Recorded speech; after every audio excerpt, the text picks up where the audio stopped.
Τι είναι, μωρέ? Κοιτάξτε ρε, τι φάσαρα είναι αυτή που γίνεται έξω.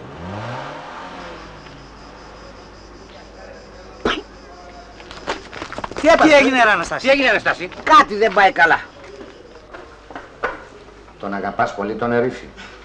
Το καταδύναμη. Αναστάση το μπουζίνε. Οι πλατίνες είναι μωρέ. Τι γίνεται, στάσου ρε δεσπινό, ποιος φωνάζει?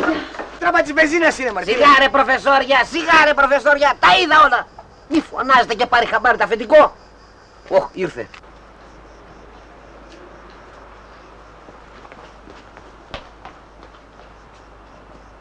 Τι είναι βρε παιδιά, τι πάθατε? Κόλλησε.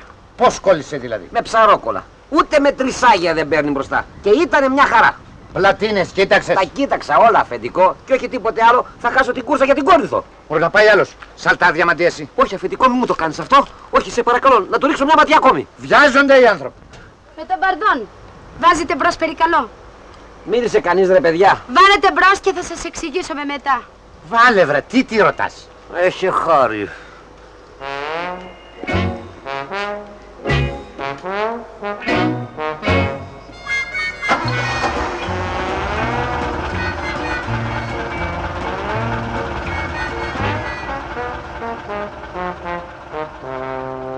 Ποιος σου είπε σένα να βάλεις χέρι στη μηχανή μου? Το Βαγγέλιο, κύριε. Το λέει καθαρά.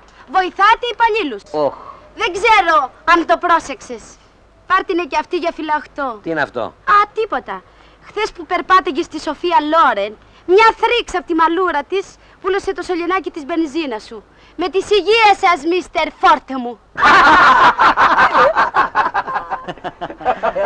Εσύ τα ανακάλυψες ρε δέσποινα, Όχι, ο Ρότζερ Μουρ από το κανάλι 11, ρε αφεντικό. Σε ξαναρωτάω, με ποιο δικαίωμα έβαλες χέρι στη μηχανή μου? Δεν θέλω εγώ βοήθεια από ποδόχειρος, το κατάλαβες? Στάσου ρε Αναστάση. Όχι, δεν στέκομαι κύριε. Αυτό μας έλειπε τώρα. Στους επιστήμονες του Βολάν να έρθει να μας κάνει φροντιστήριο η πρώτη δημοτικού, κύριε. Εγώ πρώτη δημοτικού ρε στούμπο, ή εσύ που έχεις κολλήσει 6 χρόνια στον νηπιαγωγείο. Αφεντικό, πάρ' την από εδώ γιατί θα τη βαρέσω. Άκου τι λέει, θα βαρέσει εμένα. Ποιος? Για κάνε πως τολμάζω ρε Ποκοπίκο, για κάνε ρε Σιγά βρε παιδιά. Άσε με ρε αφεντικό, να του Άστο, δείξω ρε, εγώ. Δέσποινα. Άντε. Στάσου ρε δέσποινα, συνάδελφοι είστε ντροπή. Τσακώνεστε, σε βλέπει ο κόσμος. Άντε φύγε από εδώ. Λάθος αντίγραφο από γυναίκα. Παιδιά, μιλάει ο άντρας που με δυο πόντες ύφος μαράβει παντελόνι. Ρε, θα πας για Κόρινθο ναι ή όχι? Θα πάω. Το λέει και η παροιμία. Ου παντός πλύνεις Κόρινθον. Όχι με πλοίο βρε, με ταξί θα πας. Κατάλαβα, μεταξυταστέως είσαι κι εσύ. Όσο για σένα, θα επανέλθω δρυμύτερος. Άντε. Σιγά, μη σε χάσουμε και θρηνήσομαι. Α, δεν γίνεται. Αυτούς τους δύο πρέπει να τους χωρίσεις. Και βέβαια πρέπει να δούμε τι θα απογείρουμε κι εμείς.